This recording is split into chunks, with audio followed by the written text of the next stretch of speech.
I regret divorcing my wife for my affair partner. I dragged her through far more than anyone should endure.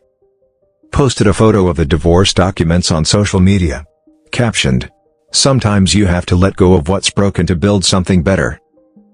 But after the divorce, promotions and a new house, the truth hit me like a freight train. And by the time I realized what I'd done, it was already too late. I wish I could blame youth, alcohol, a failing marriage, anything. But the truth is, I was just selfish. My wife and I had been married for about 5 years when the spiral began. She was a contractor, talented, disciplined, constantly chasing deadlines and jetting off to different cities. Her job had a rhythm of long hours and sudden trips. She made good money, and her ambition was something I admired. At first. But eventually, admiration gave way to frustration. I was lonely, or maybe I just convinced myself I was. The silence in our house at night became suffocating. I could have communicated, but instead I drifted. And then one night, I jumped. It was during a summer block party. You know the kind, cheap paper lanterns strung between fences. The smell of barbecue smoke and citronella candles. I was 2 beers in and feeling untethered. That's when I met her, the neighbor's sister, in town for a visit. She was bold, carefree, and fun in the exact way my life felt. Not. We talked for hours. Laughed about nothing. And when everyone else had wandered off, she kissed me. Just like that, uncomplicated, impulsive, thrilling. It felt like oxygen after years underwater. And that kiss, that tiny, dumb, reckless kiss, was the spark. I kept seeing her. Making up reasons to visit the neighbors. Offering to help with their errands. I even dragged my wife over once or twice, pretending to be social. Pretending I wasn't orchestrating entire evenings just to sit across from someone who wasn't her. Looking back, that might have been the cruelest part. My wife never liked her. Said she gave off weird energy. That irritated me. I wanted her to not notice, to stop asking questions. I wanted to be left alone in my fantasy. Around this time, my wife mentioned she wanted a career change. She'd been thinking about quitting contracting to go back to school. We ran the numbers, saw that we could survive on one income for a bit. I said yes. I encouraged it. I told myself I was supporting her dreams, but really, I saw an opportunity. If she wasn't flying out all the time, I wouldn't need to lie about where I was. If she was in school, busy with assignments, maybe she wouldn't notice my own distractions. That's the thing about lies. Once you start, they multiply. I started taking my AP out for drinks, dinners, movie nights. Sometimes we'd meet up in the middle of the afternoon. It wasn't love, not really, but it felt exciting. Every kiss, every secret felt like a new life blooming in the ruins of the old one. And I thought I was pulling it off. Until I wasn't. Our neighborhood wasn't exactly big. People talk. Eventually, word got around. Some neighbors stopped waving at me.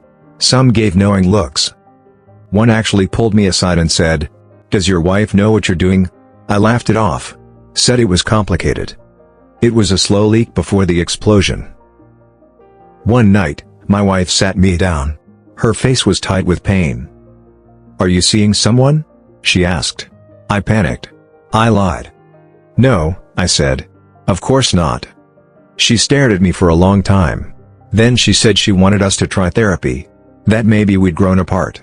That maybe I was feeling neglected. I nodded. I told her I'd try.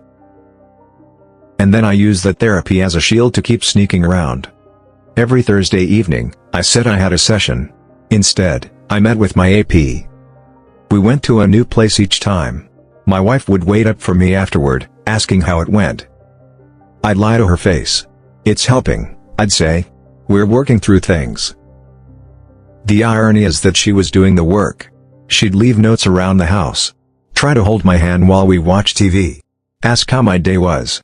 She was trying, and I was throwing gasoline on the last bits of trust we had left. It all came crashing down one night when she found receipts. Dinner for two at a steakhouse I told her I'd never been to. A piece of jewelry I bought for the AP that had been accidentally delivered to her house. The package was addressed to me, but the name on the gift tag was not hers. That confrontation was volcanic. You lied to me. Repeatedly. I know. I begged you to be honest. I'm sorry. Are you still seeing her? Silence. That's all it took. She walked out of the room, came back a few minutes later with her wedding ring in her hand, and set it gently on the coffee table. I'll sign whatever you want, she said. But I'm done. And she meant it. I still pretended to want to fix things, half-heartedly. But by then, I'd already made up my mind. I didn't want to be the bad guy. I wanted her to blame herself. So I posted a photo of the divorce documents on social media, captioned, "Sometimes you have to let go of what's broken to build something better." I thought it was profound. Deep. Brave. It was cruel. The backlash was instant. People I hadn't spoken to in years called me a coward. Her friends DM'd me with messages I couldn't even repeat. My parents were mortified. I deleted every account within 2 days. And her? She never said a word. She didn't scream. She didn't call. She didn't beg. She just left. She moved out before the court date. Quietly. She packed her things into a rental van and drove away. I wasn't even home. She left the keys on the kitchen counter. We only exchanged emails after that, brief, transactional messages about the house, utilities, final bills. She didn't want a penny more than her share. No fight over the 401k, the checking account, the savings. She just asked for her car, a few pieces of furniture, and 50-50 on the home sale. I offered more, maybe out of guilt, but she refused. "It's not about the money," she wrote once. "I just want peace." She didn't have family in the state. No one to crash with. I didn't even think about where she would go. I didn't ask. All I cared about was finally being able to be with my AP publicly. And yet, once the ink on the divorce papers dried, and I was free, something shifted. I was standing in the kitchen of our once shared home, holding a box of her forgotten notebooks, and I suddenly felt empty. Like I'd just burned down a house and realized I was still standing in the ashes. I looked at old photos. Remembered our wedding. Our first road trip. The way she used to sing in the car when she thought I wasn't listening. And I remembered how she looked at me in those last few days, blank, exhausted, like all the fight had drained out of her. It hit me like a punch. I had broken her. Not just betrayed her, but hollowed out someone who loved me with her whole heart. And yet, I told myself I should feel relief. That I got what I wanted. I was with my AP now. We were making plans. We could be seen in public. No more secrets. But I didn't feel joy. I didn't feel peace. Instead, I had this knot in my stomach. Like something was off. Like I had made a trade I would never get back. A nagging feeling I couldn't shake. I did well after the divorce. I got several promotions at work, bought myself a new house in a nicer neighborhood, even splurged on a new car I'd always wanted. On the outside, everything looked like it was falling into place. To friends, I was thriving. To coworkers, I was focused and driven. To social media, I was glowing. But no one saw what was really going on. No one saw the truth behind the curated smiles and filtered milestones. Because inside, I was unraveling, and I didn't even know it yet. My affair partner and I didn't last long. Honestly, it surprises no one. If you'd seen us together for 5 minutes, you'd probably wonder how we lasted as long as we did. Let me backtrack a bit. You see, my ex-wife, God, I still call her that even though her name sits heavy on my heart, she wasn't just a good partner. She was my anchor. She'd wake up early to pack me lunch, even when she had early meetings herself. She'd text me jokes in the middle of a stressful day. Or leave handwritten notes on my desk reminding me I could get through anything. At night, we'd curl up on the couch. Her feet tucked under my legs as we rewatched old movies or played retro video games from our childhoods. It wasn't flashy, but it was home. It was real. It was us. She listened when I needed to vent about work, gave solid advice, and supported every goal I dreamed up, no matter how outlandish. My family adored her. She brought a calmness, a kindness, that filled the room when she entered. And she was funny, wickedly, brilliantly funny in the dry, clever way that caught you off guard. And what did I do? I tossed all of that aside for someone who made my blood rush but left my soul empty. My AP. She was exciting, Sure. At first. She was flirty and wild and said all the things I wanted to hear. But it didn't take long to realize how shallow the well really was.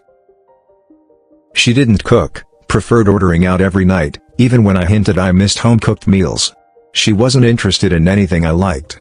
Hated my video games, rolled her eyes at my movie choices, and couldn't follow a conversation about current events to save her life.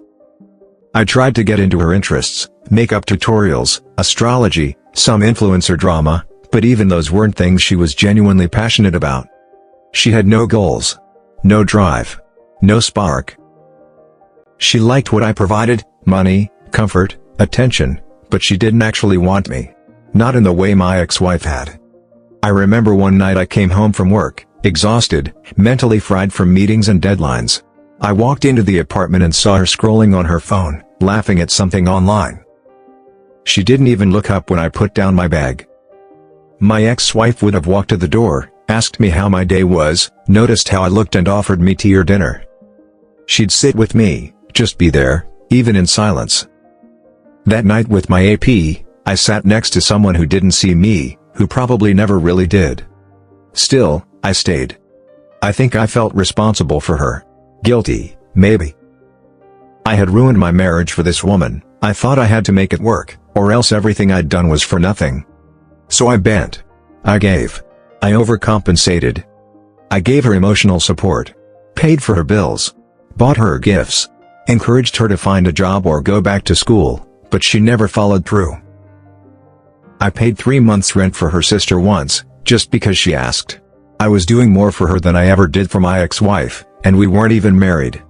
Eventually, I couldn't pretend anymore. The resentment started as a whisper but grew louder every day. I began to realize that I wasn't just unhappy, I was ashamed. Ashamed of who I'd become, what I'd traded, and how far I'd fallen. The breaking point came when I caught myself fantasizing about my ex-wife's laugh. Just her laugh. I was lying in bed beside someone else, and all I could think about was how my ex used to throw her head back when something genuinely made her laugh. How her eyes would squint and she'd snort if it was really funny. I missed that laugh more than I missed anything else in the world. So I ended things. I sat my AP down, rented her a U-Haul, gave her 3 months' rent and some cash, and told her she had to leave. She cried, screamed, threatened to hurt herself.